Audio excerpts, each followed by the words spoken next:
Buenos días, vamos a hablar sobre cómo tomar una buena muestra de hemostasia. Esta información es útil para nuestro trabajo cotidiano, pero cobra importancia en el contexto de la pandemia por COVID-19.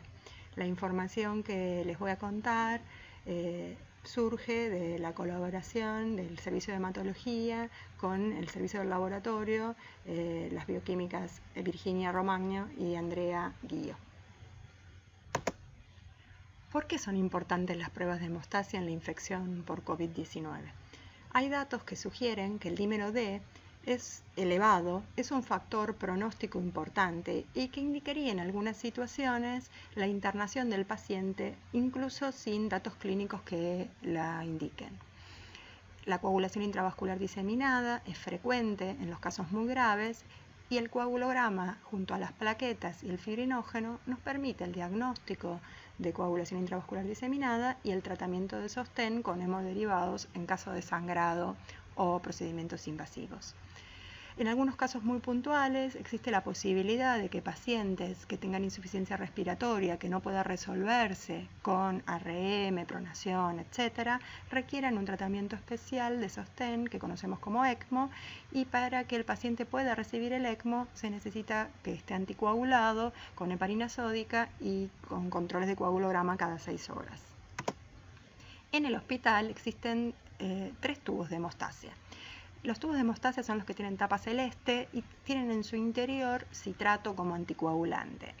Hay para 2,7 mililitros de sangre, que es el tubo que está en el círculo con verde, que son los tubos habituales de los pacientes adultos, el de 1 mililitro, que está en el círculo rojo y que es el tubo habitual para pediatría, y existe otro tubo que es de 1,8 mililitros que no solemos ver en las salas de internación, pero que sí está en consultorio en el lugar de extracción del laboratorio.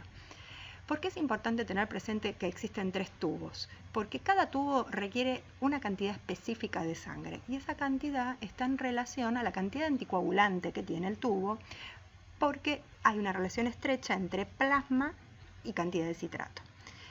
También los tubos comerciales están armados para aquellos pacientes que tienen hematocritos entre 20 y 50%. Si el paciente tiene más de 50% de hematocrito o menos de 20%, probablemente sea más frecuente en pacientes críticos esta posibilidad. Existen cantidades diferentes de plasma y por lo tanto esta relación entre plasma y citrato no se conserva y tenemos la necesidad de pedir al laboratorio un tubo especial armado según el hematocrito del paciente. ¿Qué pasa si le pongo menos sangre o le pongo más sangre o el paciente no tiene un hematocrito entre 20 y 50? Ese tubo no sirve. El laboratorio, cuando identifica este problema, no puede procesar la muestra debido a que los resultados no son fiables y por lo tanto no permiten tomar decisiones terapéuticas válidas. Nuevamente, si el tubo está mal lleno porque tiene menos sangre o el paciente tiene un hematocrito diferente de 20 y 50 y usamos un tubo comercial, el laboratorio no puede procesar la muestra.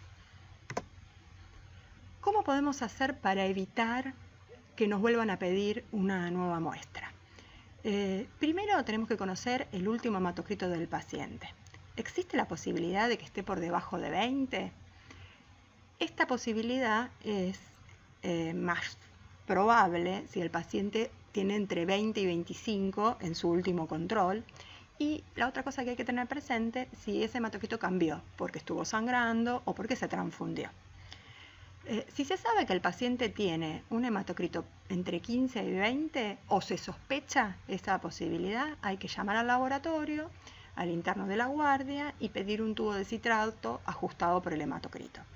Si hay dudas razonables de que el paciente tenga un hematocrito entre 15 y 20, lo que podemos hacer, pero no lo tenemos confirmado, lo que podemos hacer es llenar los 2 tubos. El tubo comercial, que es para entre 20 y 50, y el tubo ajustado para 15 de hematocrito. En ese caso, en el laboratorio, cuando se procese el nuevo hematocrito, sabrán cuál de las 2 muestras es necesario analizar. La muestra ideal de hemostasia es siempre una punción venosa no traumática. Siempre sin heparina, ni en la jeringa, ni en la aguja, pues la heparina altera los resultados del coagulograma. Si no fuera posible, algo que es muy probable en un paciente crítico, debemos tomar una muestra de un catéter o una línea arterial. Tenemos algunas cosas que considerar.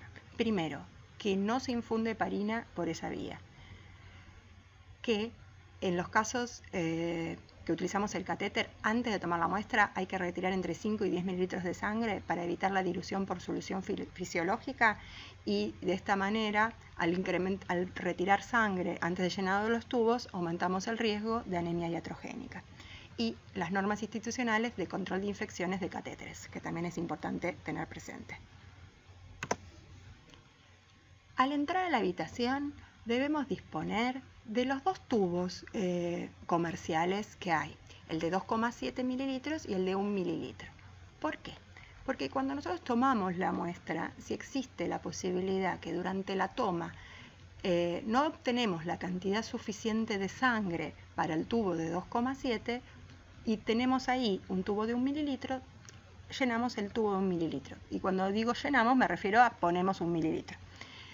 ¿Por qué no ponemos siempre 1 mililitro? ¿Por qué no usamos siempre el tubo de 1 mililitro? Debido a que la cantidad de plasma que vamos a disponer en el laboratorio para hacer las pruebas es muy pequeña. En cambio, en el 2,7 vamos a tener más plasma. Entonces, es poco probable que tengamos que decir que no fue suficiente para hacer todas las determinaciones necesarias. Además, en la institución, los tubos de 1 mililitro están pensados para pacientes pediátricos y por lo tanto, si los usamos indiscriminadamente, corremos el riesgo de no tener más. Siempre se llena primero el tubo de hemostásia con tapa celeste y luego los otros tubos, el de hemograma, el de química, etc. Y luego de colocar la cantidad necesaria y suficiente de sangre en el tubo, se homogeneiza suavemente pero sin demora. La otra cosa importante es que no hay que demorar la entrega de la muestra al laboratorio. No porque el tiempo haga que se coagule, porque si nosotros hicimos todo bien, si tomamos una buena muestra, si no activamos la muestra por pinchazos y múltiples o por hacer mucha fuerza y provocar shear estrés adentro de la jeringa y demás, y mezclamos suavemente con el citrato y no le pusimos ni más ni menos, la muestra no se va a coagular porque pasa el tiempo, pero sí con el tiempo se van degradando los factores de la coagulación que hay en el plasma y esto altera los resultados del coagulograma. Por eso es importante que las muestras sean enviadas al laboratorio lo más pronto posible. Y acá les dejo un algoritmo que relaciona el hematocrito con la conducta que vamos a tomar. Si tiene más de 25 de hematocrito y no sangró catastróficamente, es poco probable que tenga menos de 20 y por lo tanto solo tenemos que saber de tener los dos tubos comerciales, el de 2,7 y el de 1. Si el hematocrito está en menos de 15 y no lo transfundimos, algo raro la verdad, tendríamos que avisar en el laboratorio cuál es el último hematocrito para que nos den un tubo específico. Si el último hematocrito está entre 25 y 15, digámoslo globalmente, lo que hay que hacer es saber si el paciente sangró o se transfundió, para tratar de estimar cómo podría haber cambiado ese último hematocrito.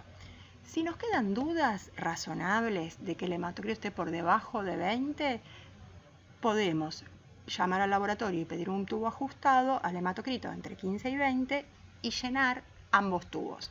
El tubo comercial, que serviría a partir de 20 de hematocrito, y el tubo ajustado, que serviría entre 15 y 20. No se olviden que siempre se llena primero el tubo de citrato o tapa celeste y que hay que homogeneizar suavemente y no demorar el envío al laboratorio. Y bueno, como conclusión, cuidémonos entre todos mientras cuidamos adecuadamente al paciente. Bueno, gracias.